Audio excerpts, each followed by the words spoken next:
Vamos agora, então, entender toda a dinâmica desse acidente com a Gabriela Viana, ela que saiu de Ribeirão Preto bem cedinho, está lá em Rifaina, palco dessa tragédia, na verdade, bem na divisa ali entre Rifaina e Sacramento, né? Gabriela, o que você conseguiu apurar? Traga todos os detalhes para nós. Boa tarde. Boa tarde, André. Boa tarde a todos que nos assistem. Realmente, uma tragédia que acabou aí tirando a vida de 6 pessoas e deixando outras 9 feridas. Nossa equipe chegou aqui bem cedinho em Rifaina, como você disse. O tempo aqui está chovendo, mas nós apuramos todas as informações desse acidente. Realmente, uma tragédia. Só para reforçar, como a Mariana Robert disse, nós vamos falar os nomes das vítimas fatais. Foram Wesley Carlos da Costa, de 45 anos, quem pilotava essa lancha, Juliana Fernanda, de 41 anos, Viviane Aredes, de 35, o filho dela, Bento Aredes, de 4 anos, Marina Rodrigues, de 22 anos e Érica Fernanda, de 41 anos. É importante a gente saber os nomes das vítimas, até porque, como Mariana citou, Franca está em luto, né, diante dessa tragédia, para a gente entender exatamente como esse acidente aconteceu. O acidente foi na noite de sábado, quando esse grupo de 15 pessoas, incluindo o piloto da lancha, eles estavam em um bar flutuante, também conhecido como Bar Molhado, aqui em Rifaina. É um local que recebe toda a população da cidade e também turistas que vêm para cá visitar o local. Eles estavam, então, neste bar, ali estava ocorrendo um show e quando esse show terminou, eles embarcaram na lancha para irem em direção ao rancho onde eles estão hospedados. O rancho fica já em território mineiro, então ele já fica ali na parte de Sacramento. Eles então embarcaram nessa lancha, né? Foram em direção a esse rancho e foi aí durante esse percurso que o piloto ele teria se perdido, já que a visibilidade, segundo as testemunhas que estavam no barco, era baixa. Então estava muito escuro, já era noite, né? Por volta ali das 10 horas da noite, estava chovendo, segundo as testemunhas, e também esse pier não teria iluminação. Então, ali durante esse percurso e devido toda essa falta de visibilidade, foi onde a lancha acabou colidindo no pier. Além dela ter colidido, ela continuou acelerando e isso fez com que ela virasse de ponta cabeça nas águas. Quando ela fez esse movimento, ela acabou arremessando 3 passageiros nas águas e outros 3 ficaram presos embaixo da lancha. Durante ali o acidente, todos ficaram muito desesperados e alguns dos passageiros conseguiram ali nadar e começaram a ajudar nesse resgate, né, nesse socorro das vítimas, principalmente as que estavam embaixo da lancha. As 3 vítimas que estavam embaixo eram a Juliana Fernanda, a Viviane Aredes e o Bento Aredes, de apenas 4 anos. Essas 3 vítimas, que infelizmente faleceram, né, não resistiram, eles estavam com colete salva-vidas, né? E foi justamente, infelizmente, por conta disso que a lancha acabou fazendo pressão e eles afundaram, né? Tanto os 3 quanto as outras 3 vítimas faleceram e a causa da morte foi, sim, afogamento. Nós conversamos com um caseiro, né, que fica ali nos ranchos ao redor e ele contou como que foi esse socorro, porque ele, depois de perceber toda a movimentação, ele foi até lá para ajudar nesse resgate das vítimas. Então, ele contou como que tudo aconteceu. Vamos ouvir. Teve um amigo meu que ligou para mim, era umas 11 horas da noite, né? E eu chegando aqui já encontrei 2 corpos na água. E depois eu vim retirar mais 3. Uma mulher com a criancinha, uma mulher sozinha, né? Então são 2 pessoas adultas que eu vi tirando da lancha, da água, e mais uma criancinha de 3 anos. É o primeiro que a gente vê assim com mais vítimas, né? Nunca teve um assim não, um acidente muito forte, né? Já não tinha o que fazer mais, né?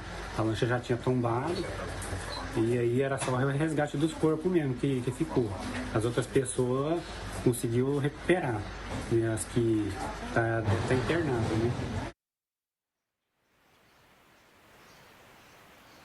Como ele disse ali, um resgate assim desesperador, porque os moradores ali dos ranchos ao redor, né, ele como caseiro e os outros também começaram a ajudar nesse resgate enquanto o corpo de bombeiros não chegava, junto com os outros sobreviventes da lancha. Quando o corpo de bombeiros de Uberaba e também de Sacramento chegaram, eles começaram as retiradas dos corpos e também ajudar ali as pessoas que estariam feridas. Das 9 pessoas que estavam feridas, 3 precisaram de atendimento e foram encaminhados para uma unidade de saúde aqui de Rifaina para ali ver os ferimentos, né, ver como elas estavam, porque realmente foi uma tragédia.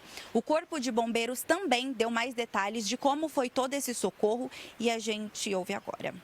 O Corpo de Bombeiros Militar de Sacramento foi acionado por volta dos 22h30 para um acidente náutico onde uma embarcação com 15 ocupantes colidiu com um pier, ocasionando 6 óbitos e com 9 sobreviventes, né? Quando chegamos aqui no local, os sobreviventes já haviam sido resgatados por populares e pela GCM de Rifaina. Quando chegamos também, os que foram óbito também já foram resgatados por um mergulhador local. Conforme relatos, né, dos sobreviventes, eles estavam se deslocando de um bar molhado e estavam se deslocando para um outro rancho, que durante o deslocamento eles abalroaram um pier que a princípio não tinha sinalização ou iluminação. Nessa região aqui, não me recordo de uma ocorrência desse nível e com essa gravidade e com quantidade de óbitos.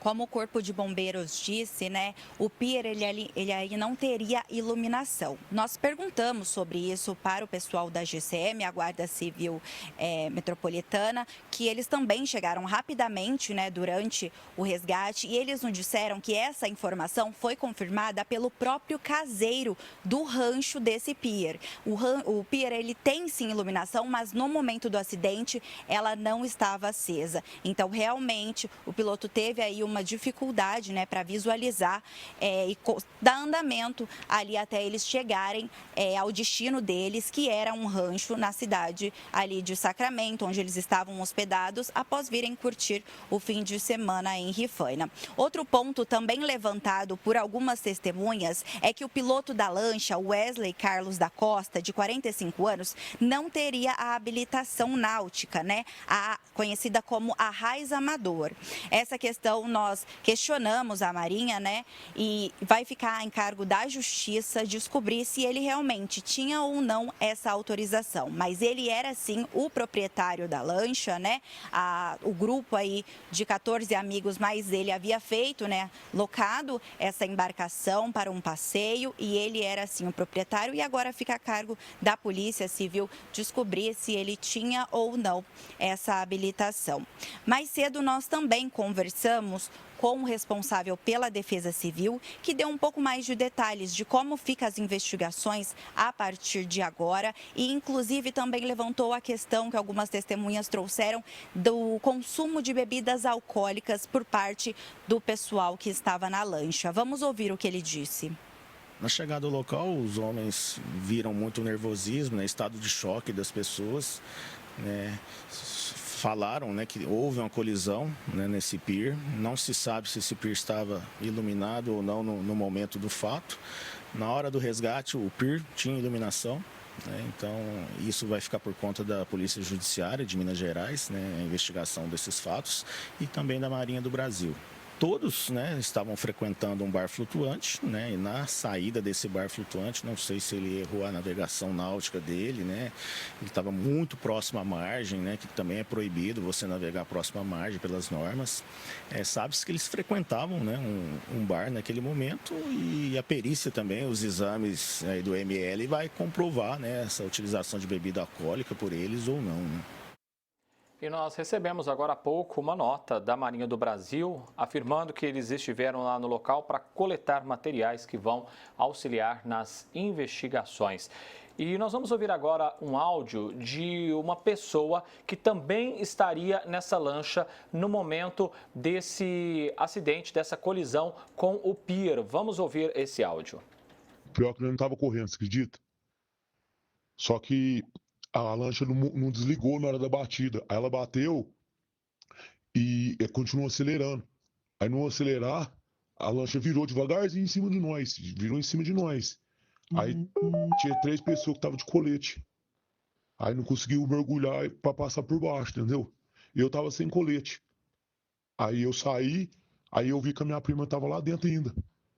Só que tava muito escuro, não dava pra ver nada dentro da água. Não tinha não a luz acesa. Aí eu baixei a cabeça, mergulhei e tirei a minha prima, puxei ela pros cabelos, mano. E aí tirei. Aí eu fui nadando, porque tava raso, mas ainda não dava pé pra mim. Aí eu nadei até na beira e pus minha prima lá e voltei pra ajudar mais gente, que nós estava tentando tirar o povo lá, entendeu? Momentos de muito desespero, né? Gabriela, você está em Rifaina. Rifaina é uma cidade turística, né? Recebe anualmente milhares de pessoas. Fim de semana a cidade estava bem movimentada, inclusive, né? Sim, André, como a Mariana deu mais detalhes para a gente, essas 15 pessoas, né, que estavam nesse barco, eles eram de Franca, vieram aqui passar o fim de semana em Rifaina, que é um ato bem comum aqui para o pessoal da região. Rifaina fica a 70 quilômetros de Franca, a 150 quilômetros de Ribeirão Preto, então é um destino escolhido, sim, pelos turistas aqui da nossa região, até mesmo pelo pessoal de fora, que vem para cá para ter um fim de semana de lazer, passar uma temporada aqui no Rio Grande, que fica, né, na divisa entre São Paulo e Minas Gerais. Uma tragédia que aconteceu. Infelizmente, 6 pessoas perderam a vida. A Polícia Civil e a Marinha do Brasil seguem investigando o caso. Eu volto com você. E apenas complementando uma informação aqui que acaba de ser divulgada também, Gabriela, Marinha confirma que o Wesley Carlos da Silva, 45 anos, o piloto dessa lancha, ele era sim habilitado para conduzir embarcações. Agora tudo fica a cargo da Polícia Civil para realmente seguir aí com as apurações. A gente volta a se falar ao longo dessa edição. Gabriela, muitíssimo obrigado.